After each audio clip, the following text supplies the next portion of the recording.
By James Landale, diplomatic correspondent. Image copyright Reuters. The UK is to offer Gibraltar continued barrier-free access to finance markets after Brexit, the BBC understands.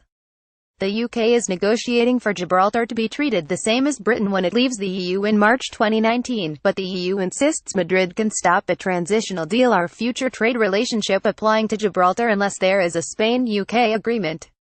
Gibraltar fears Spain could use this veto to force talks about the ROC's constitutional future. At the very least, it fears there could be talks about closer cooperation with Spain. If Britain refused, then Gibraltar could fall out of the EU next March without a transitional deal and lose its access to the British financial markets. Car insurance ministers are to give the commitment to financial market access at a meeting in London of the so-called Joint Ministerial Council with the Gibraltar government. Gibraltar is hoping to get some formal reassurance that it will retain access come what may. This matters not just because most of its financial trade is with the UK but also because its insurance sector is important to Britain. The Gibraltar government says that 1 in 5 British drivers insure their cars with firms based in Gibraltar. For insurers to offer annual policies with certainty, they needed some kind of reassurance before the end of this month. The Lib Dem leader, Sir Vince Cable, told the BBC Theresa May should make rejecting Spain's veto a red line in her negotiations.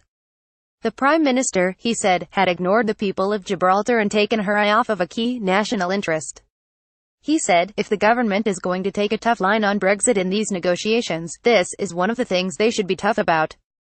Currently they have been very, very weak and created an enormous sense of anxiety and insecurity. He added, it is an issue of fundamental principle.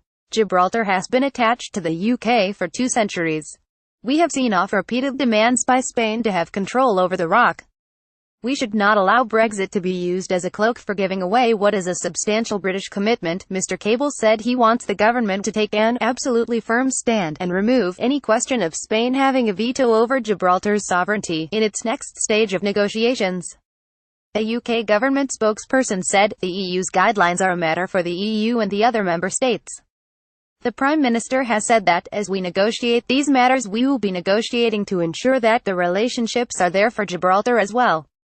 We are not going to exclude Gibraltar from our negotiations for either the implementation period or the future agreement.